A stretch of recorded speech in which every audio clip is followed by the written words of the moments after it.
Silent cries in moonlit air.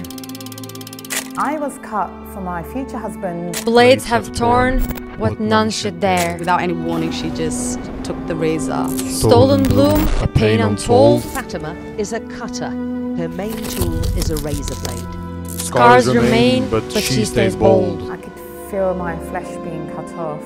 Softest laughter hushed too soon. And she started cutting my genitals. Stolen under cruel moon. I don't know anything about being a woman. Tiny hands in silent plea. Dreams now lost to agony.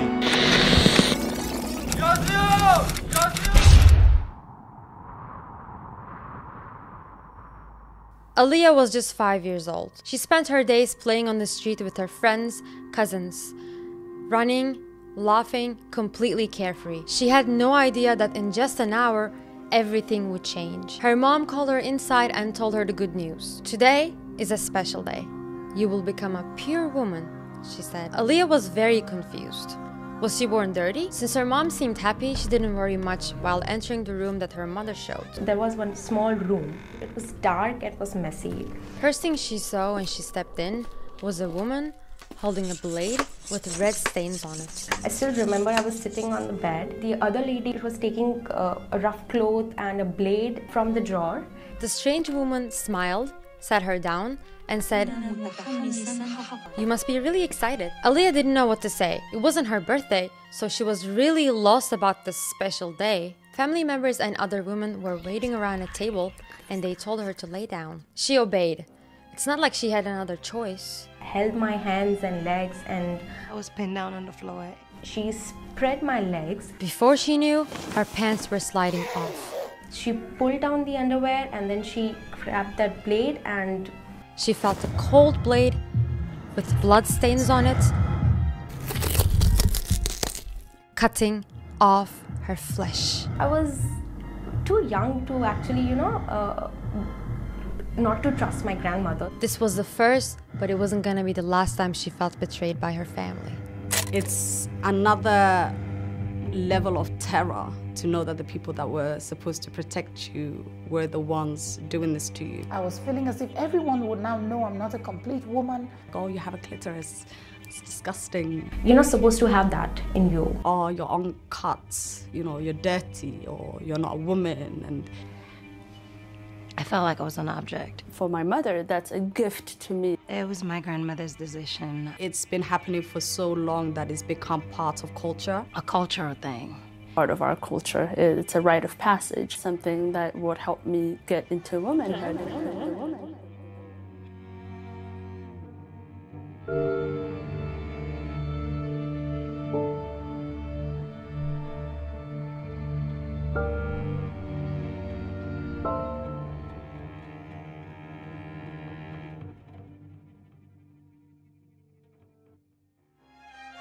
This practice is called female genital mutilation. It is a non-medical procedure that involves the removal of female genital organs. And it has been happening for centuries, mostly in countries like Somalia, Guinea, and Mali.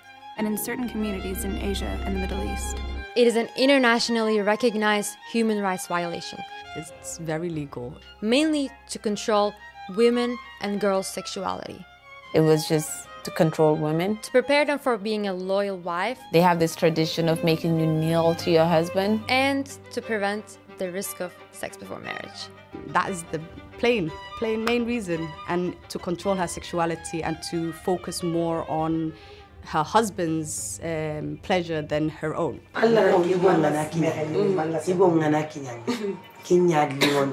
Your desires are dimmed.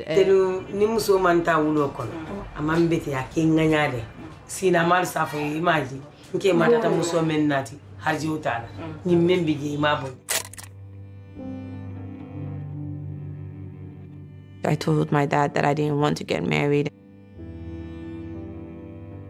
I begged, I pleaded, I did everything to just ask him not to make me go through this.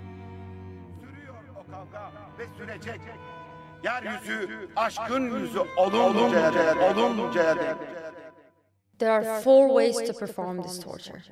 The first one is called clitoridectomy.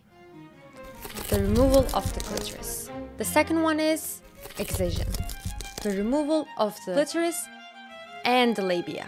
The third one is called infibulation, tightening the vaginal opening, mostly with stitching. So they sew the top of the vagina all the way down and they leave a tiny hole for when you get married. That is tiny, it's almost impossible to penetrate. Impossible. It's like rape. You've given someone the right to rape her every single day. There are God knows which other ways that are being used. Some of them are recorded as pricking, stretching, scraping, and even using acid.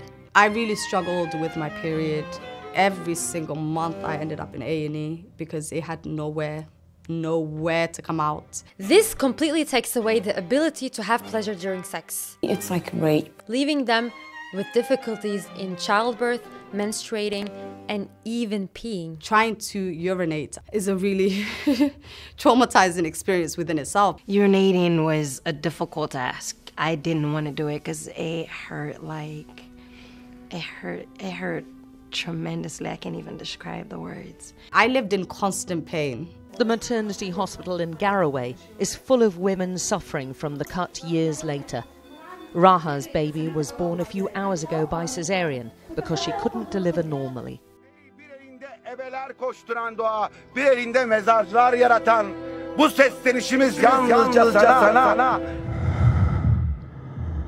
Do you know how many women are affected by this? As many as the entire population of France and UK and Turkey.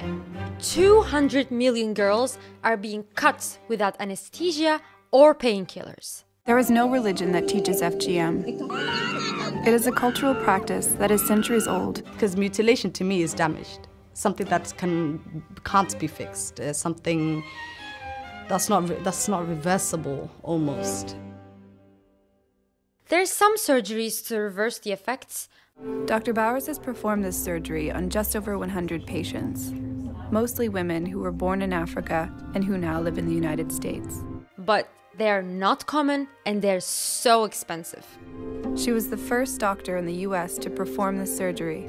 No hope is good enough to heal millions of traumatized girls. There is no second way. This has to stop.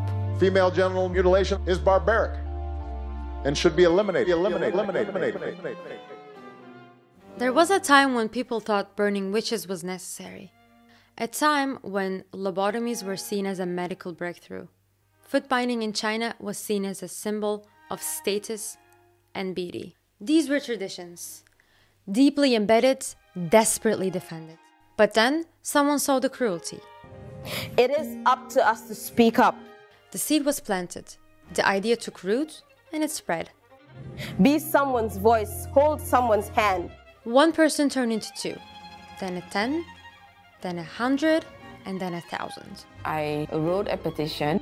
And slowly, the myth lost its grip. Ordinary people can believe in something and make a difference and make a change. People stopped believing in it, and eventually, it crumbled. All it takes is passion. Now we look back and ask, how could they not see it? But the truth is, we're living through one of those moments right now. This is not the end. As we film this video, as you're watching, female genital mutilation is happening to hundreds and millions of girls right now. One day, our children will look back and say, how did they let this happen for so long? And the only way to make them say that, only way to reach that timeline, is if we start the wave now. It is up to us to end this practice. One person, then 2, then 10, then 100. It starts with you and me. This is how change happens.